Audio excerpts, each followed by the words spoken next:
Alright, so welcome back to my channel. My name is Chinonso Agozie. I'm so excited to meet you once again.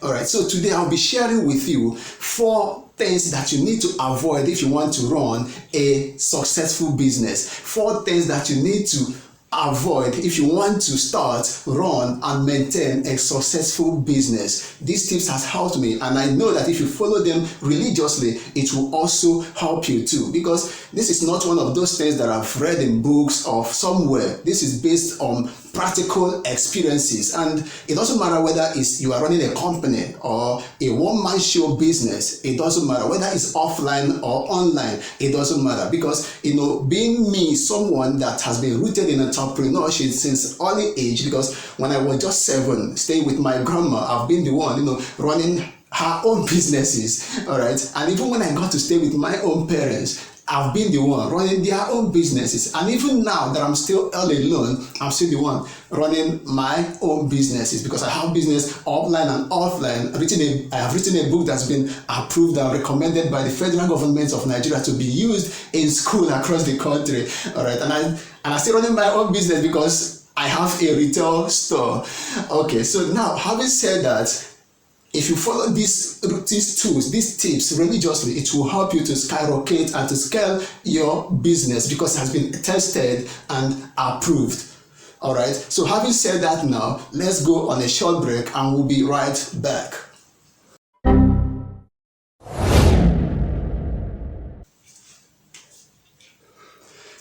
Oh, now I know my face can be a little brighter because I just turned on my light. All right, but that's by the way. So number 1 thing you need to avoid if you want to scale your business successfully is avoid credit. All right, credit. Say credit. Like almost 99% of business owners can attest to this, and I guarantee you 99% of all business owners, they are all creditors. People are owing them. Like for me, people are owing me. Sometimes I remember how much people are owing me. Sometimes it breaks my heart. All right, but here's the thing: credit has the disadvantages and also has the advantages. But it does that when you use it with the right people, it can help you to build relationship. When you use it with the bad people, with the wrong people, maybe they are not bad, but with the wrong people, it can be detrimental. All right, so now credit can help you to build a relationship with the customers. That's trust. That okay, I can give you this thing, then you will come back to me, to fulfill your promise. But this is not a game. This is business. So you have to know what you are doing. You have to be very determined. You have to know what you are doing. So now it can help you to build that relationship with the customers. But at the end of the day, if it's strongly used to the wrong person, it can be really detrimental. And sometimes when you use force, you will sustain casualty that will put your business in jeopardy and destroy both the relationship you have with the customers. Then you will lose your money and lose your product. So it's just that bad. So, and you need to understand is that this is business. It's not a jamboree. So now we may be asking, so how can I avoid, giving credit? It's very difficult, to be honest with you. It's very difficult. Like I've tried it a couple of times, and sometimes it's just like as though if you don't give credit, you're not gonna make a sale. Sometimes it's just like that you're not gonna build a sustainable relationship and that trust with your own customers. Okay, it's just like that, but it is not really true. You have to be serious. You have to be, I'm not saying you have to be mean, to be wicked. But here's the thing, credit, we are all humans. And sometimes you may say you're not going to give any credit, but at the end of the day, you see yourself falling to that and you are giving out the credit. At the end of the day, you will lose everything.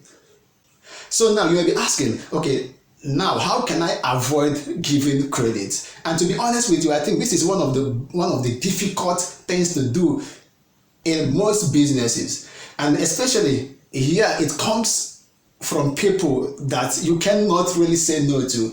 So you have to watch out for this type of people, your friends, your family members, all right, your close people. They are the people that you cannot really say no to. So, and when they come, you may feel like it's a kind of act of wickedness if you say no to them. So now you may be wondering again, how can I have this mind, to stop giving credit? It takes a lot of work and a lot of psychological effort for you to stop it.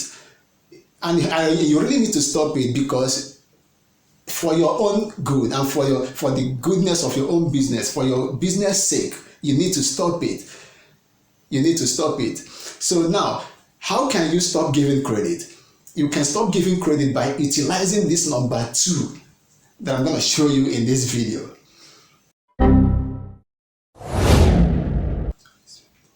So number 2 is avoid feeble-mindedness.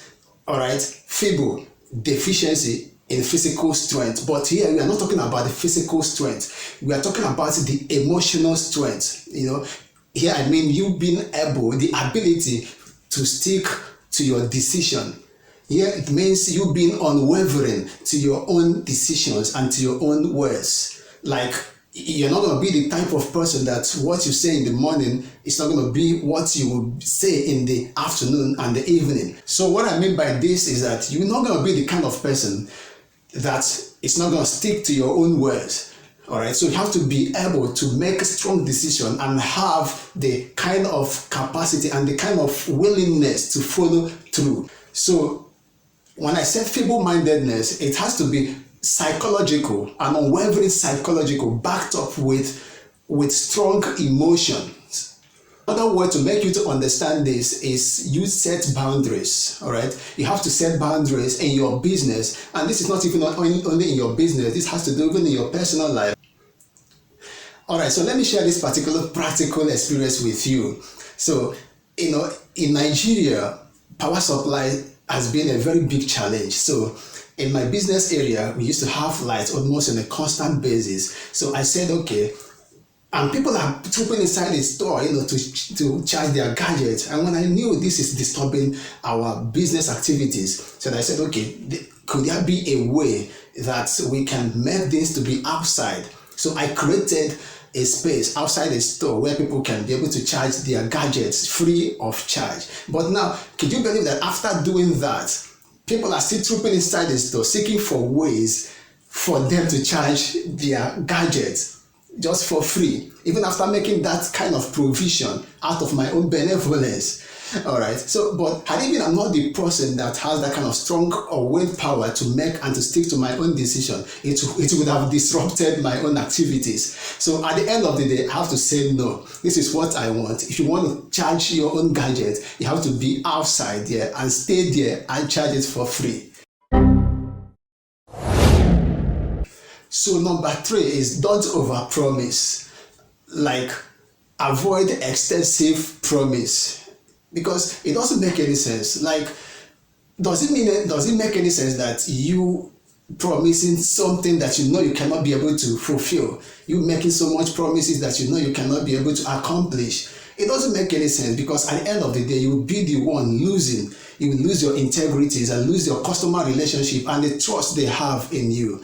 So, and I know some businesses that have tried to maintain the level of their integrity, like the Jumia, like the Gigi. Sometimes these companies, they have tried to maintain it, But in most cases, if you cannot do something as you promised, it's better don't just say it. Okay, don't just say it. Just keep your words to your own self. Be a man of your words. Be a woman of your words. Let your word mean so much to you that it's just like a gold. Like we have in the Domino pizza that says hot pizzas in 30 minutes. All right. So if they failed in that means their own businesses, they are putting it at stake. All right, they are putting their own integrity at stake. So they have to make sure they fulfill that. And whenever they know they cannot do that, it's better they say it on time so that they will not keep the expectation of the customers on high. So number 4 of the things to avoid if you want to scale your business is to avoid taking customers for granted. All right, what is business if there's no customers? You are out just for the customers. So why not taking them for granted? So it doesn't make any sense. You have to be there for your customers and let them be the number one priority for your own business. Because when you show up for them, they will show up for you. There is something we used to say that customers are always right. Somehow, sometimes it can be true, all right, but that's not the case. Okay, so but now you have to take them, take them to your heart. Be there for them so that they will be there for you, because they are the reason why your business is still relevant. If there's no customers to patronize you, there will be no business. As simple as that.